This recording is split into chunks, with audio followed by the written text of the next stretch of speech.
Greetings, fellow bodgers. Thought some of you may be interested to see me attempting to fix my old synth. It is old actually, it's 27 years old. It's a General Music with Gem S3. So it's a hell of a thing actually. But it's broken and it's in pieces now. So what have we got? Well, we've got a nice front panel here. That big long strip you see there, that's the aftertouch strip. It's supposed to be underneath the keyboard at the moment, so it's in completely the wrong place. There's a power supply there, don't touch, that's powered up. What have we got here? We've got the main processor board. There is the main processor, it's MC68K, 68302 actually. 16-bit processor, quite fancy for its, off of the 80s, quite fancy for its time.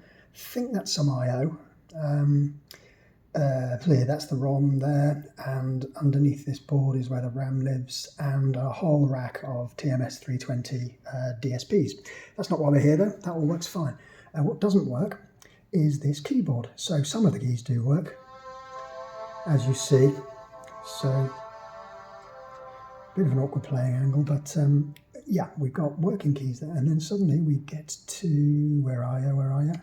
There, we get to there. And that key doesn't work, that one doesn't work, that one, that one, that one, that one, that one, and then that one. And then we're back to working again. So there's 8 keys in a row. Makes me suspicious because on old things like this, you tend to have the diode matrix arranged in groups of 8. And indeed, here are the 8 diodes that are connected to the same bits of string here. And are then taken, the signals from these go all the way down here, to these 2 guys, which is some kind of logic gates or multiplexers or something, I don't quite know. But through a bit of experimentation, I've worked out that the problem is somewhere in this area of the circuit board. So let me just plonk my camera down and we can have a look at this. So I found that wiggling around and shouting and swearing and bending things could make it work again. And now it's in pieces.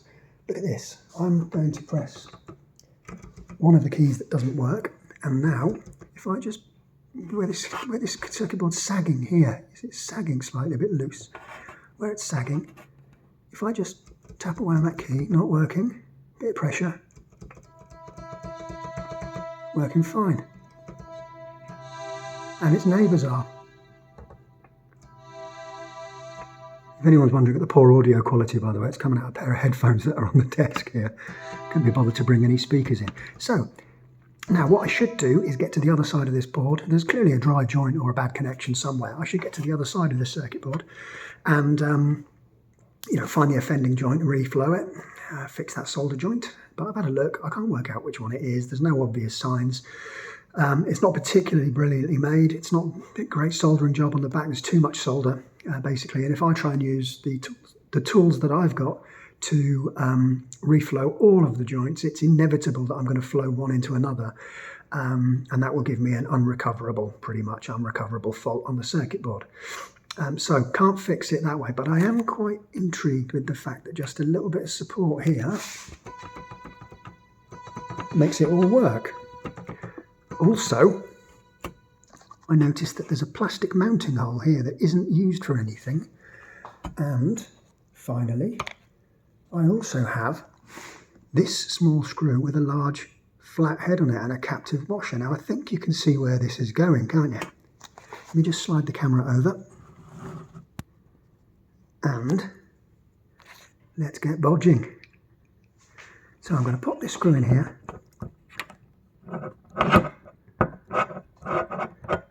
Until it's just touching the circuit board. Right, then tap away on one of the broken keys. Not working. Just tighten the screw in to support the circuit board a bit, and look at that. Quarter turn just for luck.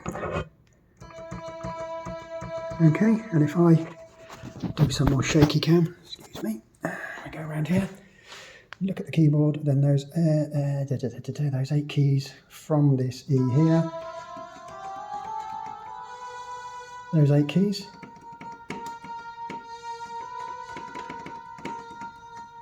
You need to look at the tension spring on that one while it's apart. Feels a bit slack. Anyway, they all work. They're all working. So thanks to this little support screw on the back, I do appear to have just given my lovely old synth maybe another little while longer to live. So, top bodging.